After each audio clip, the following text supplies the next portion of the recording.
estudante do 6º ano. Sou professora Mônica Couto, professora de Geografia.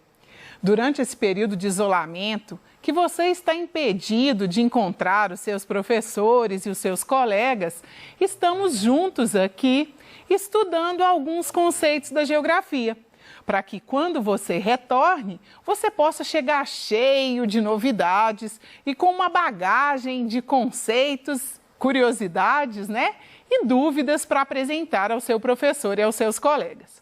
Na aula de hoje, a gente vai conversar um pouquinho sobre o campo e a cidade e pensar quais são os impactos socioambientais desses dois espaços, que acontecem nesses dois espaços. Mas antes da gente começar, vamos pensar então o que juntos vamos construir.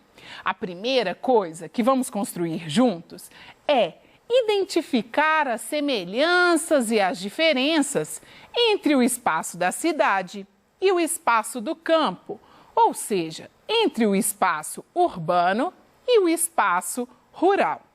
Nós vamos também reconhecer quais as ações antrópicas, ou seja, quais as ações que nós, seres humanos, realizamos nesses espaços e que impactos elas geram. E aí você deve estar aí se perguntando, Impacto. Então, toda ação humana, a nossa existência na natureza, ela traz alguma forma de transformação, algum tipo de impacto. Esse impacto ele pode ser positivo ou esse impacto pode ser negativo. A gente pode atuar, por exemplo, numa área de floresta, fazendo uma visita, recolhendo simplesmente algumas folhas de uma determinada planta medicinal. Mas a gente pode ir até essa floresta para realizar, por exemplo, o desmatamento para expandir a agricultura. Ou realizar o desmatamento, como aconteceu no Brasil no início da nossa história, para construir uma das cidades onde a gente vive. Então, os impactos eles podem ser tanto positivos quanto negativos. Mas antes da gente conversar mesmo sobre o espaço urbano e o rural, vamos retomar alguns aspectos importantes da nossa última aula. Na nossa última aula, a gente falou dessa relação sociedade-natureza e falamos que os diferentes povos, as diferentes comunidades, elas atuam nesse ambiente, ou seja, elas podem gerar mais ou menos impactos. Então, vamos relembrar? A gente falou na última aula sobre paisagem. O que é paisagem? Paisagem, se você não se lembra, é tudo aquilo que a nossa vista alcança. É como se fosse uma fotografia. É aquilo que a gente consegue enxergar dentro de um lance da nossa visão. E essa percepção que a gente tem dessa paisagem, ela tem muito a ver com as nossas experiências, ela tem muito a ver com a sua história, com a minha história, com a relação que a gente tem com aquele lugar que a gente observa. E essas paisagens, elas podem ser classificadas de duas formas. Essas paisagens, elas podem ser classificadas como naturais.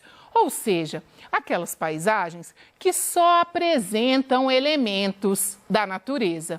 Ou seja, apresenta elementos que não foram construídos por nós, seres humanos, mas foi construído ao longo dos milhões de anos por essa dinâmica que a gente sabe que existe na natureza, que se relaciona com a vegetação, com o solo, com o clima. É mais frio, é mais quente? O que consegue predominar nessa região? E temos também as paisagens culturais, também chamadas de humanizadas. São aquelas paisagens onde predominam os elementos construídos por nós, homens e mulheres. Ou seja, a cidade é uma paisagem cultural, construída por nós, seres humanos, ao longo da nossa história. A agricultura, por mais que seja uma atividade que está relacionada a espécies vegetais, também configura também, um cultivo agrícola, configura também uma paisagem cultural. Ou seja, aquela espécie que a gente está cultivando, que seja o milho, o café, ela foi trazida por nós. O formato que a gente escolheu plantar é uma ação do homem, ao contrário de quando a gente olha uma floresta. A organização das florestas nativas, ela é uma organização da própria natureza. É mudas menores das árvores maiores, a dinâmica é outra. E você deve estar se perguntando aí, como é que essas paisagens no mundo, elas aparecem hoje? E eu já te digo, são poucos os lugares do mundo onde não há nenhum tipo de intervenção humana. E, na verdade, quando não há nenhum tipo de intervenção humana, é devido às características naturais. E muitas dessas características estão associadas, por exemplo, ao relevo, ao clima, né? E mesmo assim, nas áreas mais inóspitas, se a gente pensa Antártida, um continente congelado, ainda assim existem bases de estudo de alguns países do mundo nesse território. É claro que lá não há cultivo de nenhuma espécie vegetal, nem criação de nenhum animal, mas há períodos do ano em que os cientistas vão para essas bases fazerem estudos aí relacionados ao clima e à dinâmica climática mundial. E o que caracteriza, então, essa paisagem, esse espaço que a gente vai discutir hoje, que pode ser chamado de urbano e de rural? Quando a gente pensa o espaço urbano, quando a gente pensa o espaço da cidade, deve vir à sua cabeça que a maioria das pessoas que você conhece residem no espaço urbano. E isso é uma realidade no Brasil. Em 1950, no Brasil, só 36% da nossa população vivia nesses núcleos urbanos, né? Com grande proximidade, com essa infraestrutura toda que o núcleo urbano tem. Hoje em dia, esse número bate mais de 81% da população brasileira vivendo nas cidades. E as cidades, elas têm essa característica da concentração das pessoas.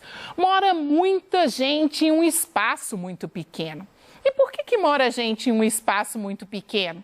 A forma de construir das cidades é uma forma diferente da zona rural.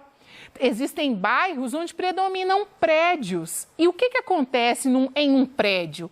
Eu tenho uma unidade plurifamiliar. Imagina que no prédio onde alguns de vocês residem, existam, por exemplo, 4 apartamentos por andar.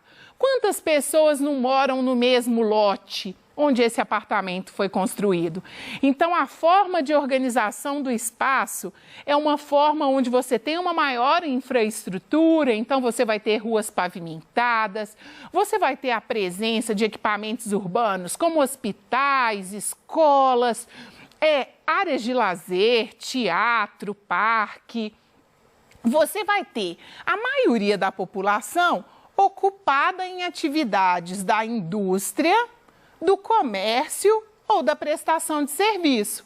Se você parar e pensar um pouquinho aí nos seus familiares, você vai perceber que ou eles trabalham em alguma indústria, ou eles trabalham prestando algum tipo de serviço no comércio, ou eles são prestadores de serviço, que é o caso dos professores, que é o caso dos médicos.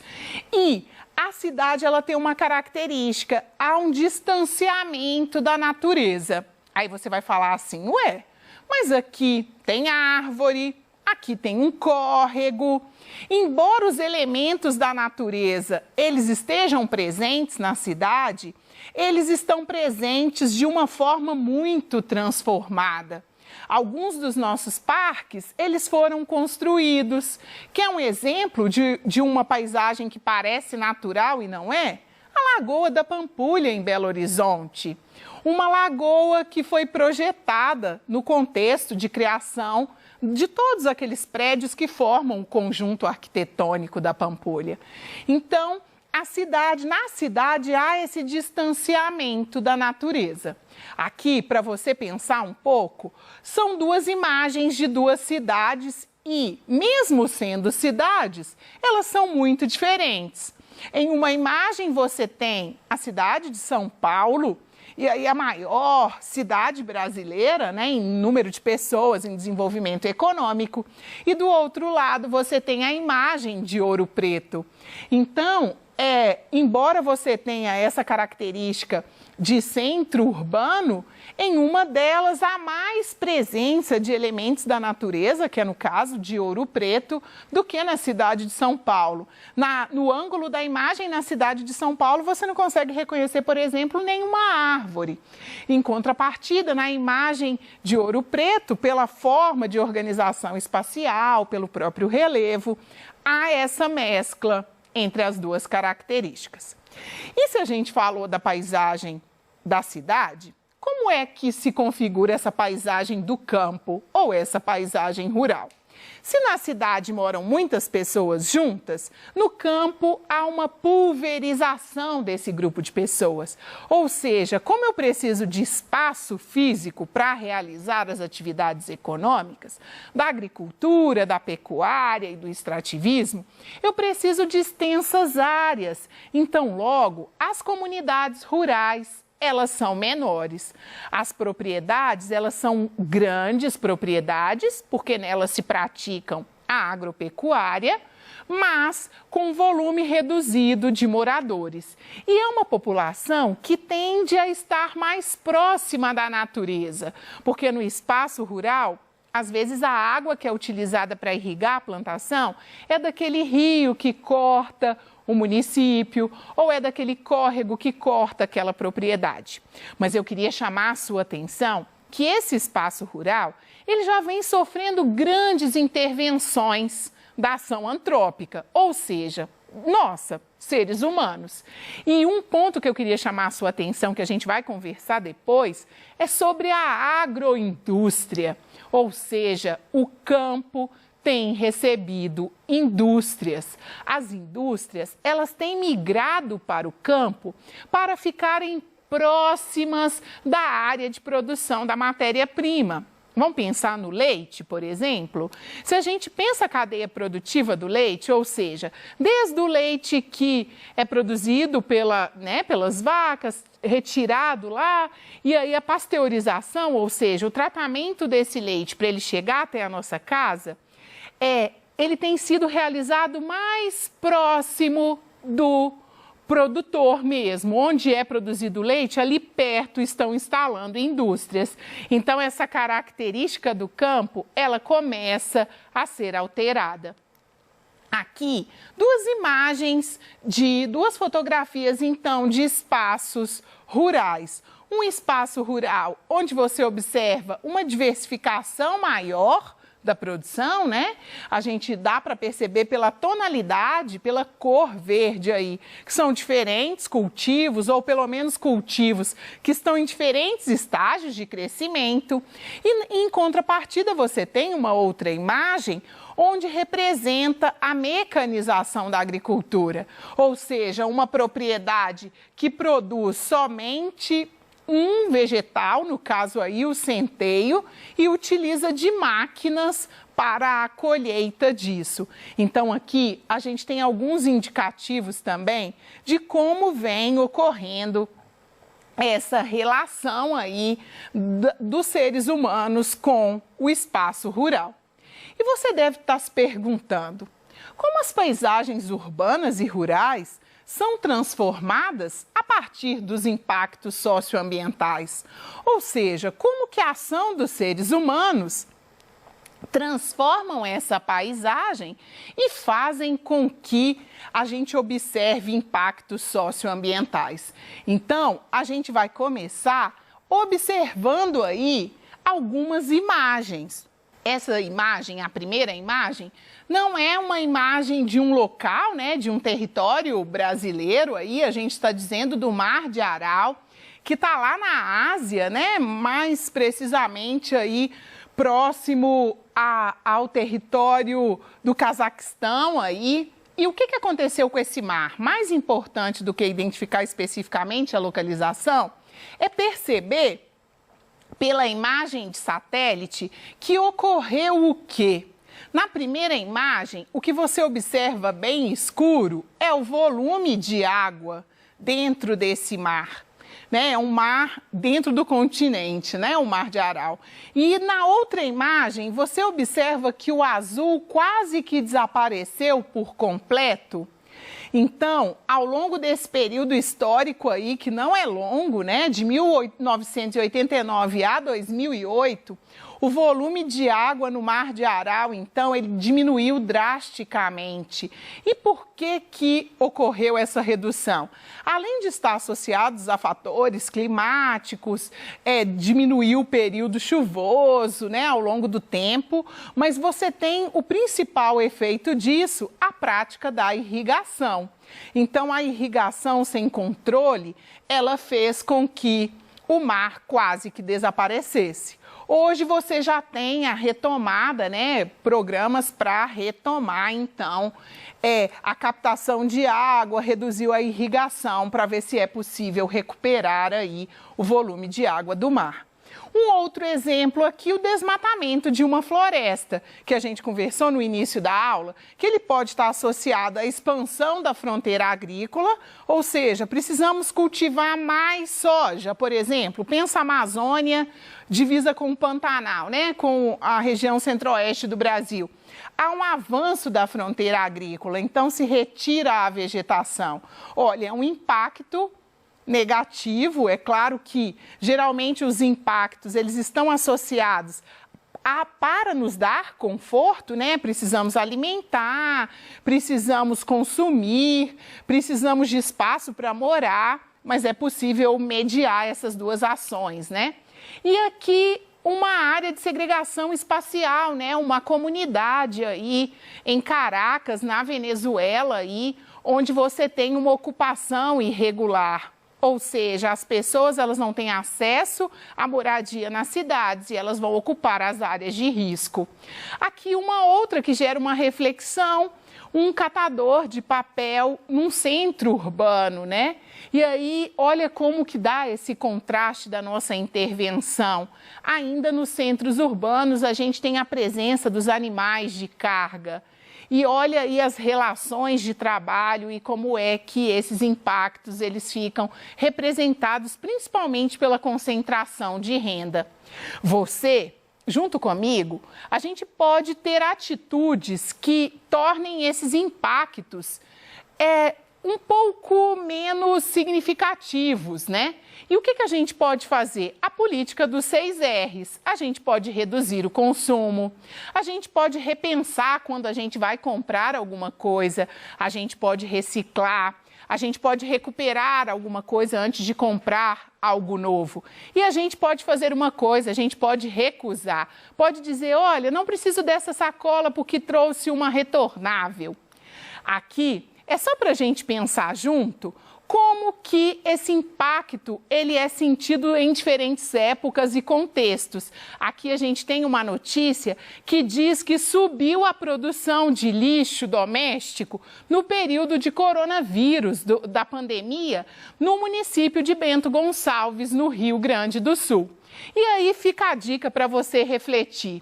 Qual o impacto socioambiental destacado na notícia? A produção do lixo é um impacto que todos nós seres humanos causamos? O impacto socioambiental gerou modificação na paisagem? Se por um lado estamos produzindo mais lixo doméstico, por outro menos produtos estão sendo produzidos, por exemplo, combustíveis, há uma menor utilização dos combustíveis fósseis, será que isso equilibra esse impacto? E como que a gente pode minimizar aqueles impactos? Lembre-se dos 6 R's e lembre-se sempre de repensar o seu processo aí de consumo. Na aula de hoje, você aprendeu então que o espaço urbano e o rural, eles se diferenciam?